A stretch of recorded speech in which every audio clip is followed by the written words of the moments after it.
Loneliness in old age can be heavy.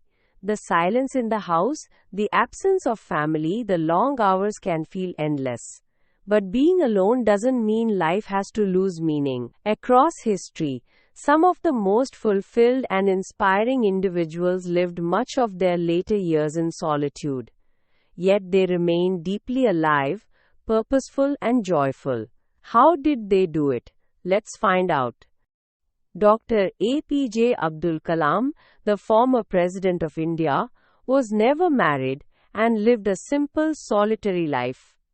But he was never truly alone. His deep sense of mission gave his life extraordinary meaning. In his 70s and 80s, he could have retired quietly. Instead, he chose to travel, teach, and inspire the youth of India. He wrote books, mentored students, and gave talks across the country. His schedule remained packed with learning and giving. At the age of 83, he passed away while delivering a lecture to students doing what he loved most. Kalam's solitude was filled with vision and service, not emptiness.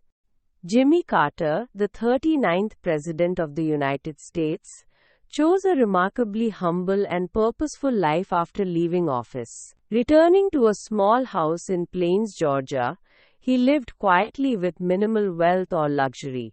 But even in his 90s and into his 100s, he stayed active. He built homes for the poor, with Habitat for Humanity. He taught Sunday school, wrote books, painted, and continued to speak on justice and peace. When diagnosed with cancer in his 90s, he accepted it with grace and calm.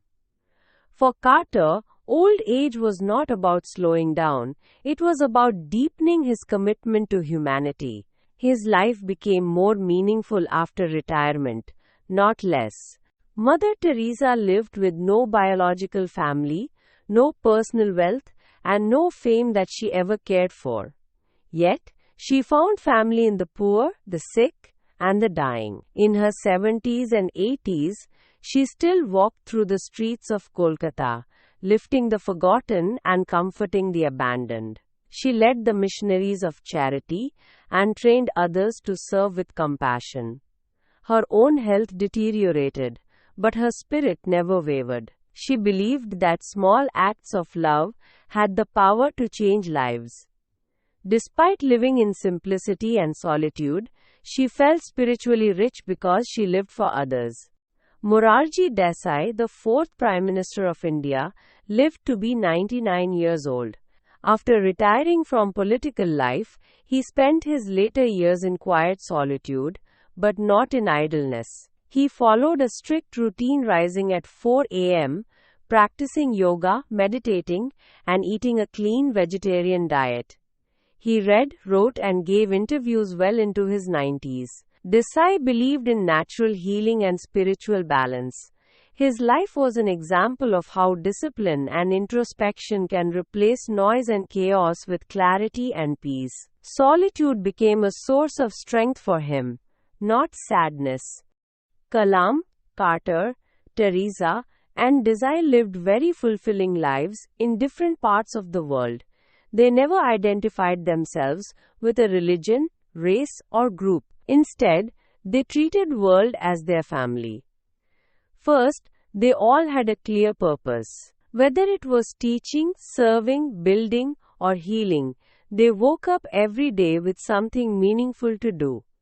Second, they remained active in mind and body. They read, walked, worked, and reflected. They didn't withdraw from the world. They stayed connected through service. Third, they accepted solitude not with bitterness but with strength. They didn't chase distractions, they turned inward and gave outward. And finally, they all believed that age was not a limitation, it was a gift of perspective, wisdom, and depth. And even today, people like Sadhguru, in his late 60s, continues to travel the world teaching inner well-being. Joe Biden, in his 80s, was the President of America while overcoming personal losses. Donald Trump, who is 79 years old now, is the President of the United States. He remains active in politics and business. Even if you can't run for a president or teach the world, you can do simple things every day to contribute to your community. Whether talking to an isolated senior, helping friends, or cooking for disabled in the community, or simply reducing plastic consumption, you can do your part to make a difference. Loneliness in old age is real, but your life is not defined by who is no longer around. It is shaped by what you choose to do with each day that remains. These individuals didn't wait for someone to bring meaning into their lives. They created it themselves. You can too. Whether you teach, write, volunteer, pray, or simply live with intention, your later years can be just as impactful as your earlier ones. You are not done yet. The quietest years can be your most powerful ones. If you found this video helpful, share it with the elderly and isolated seniors in your community.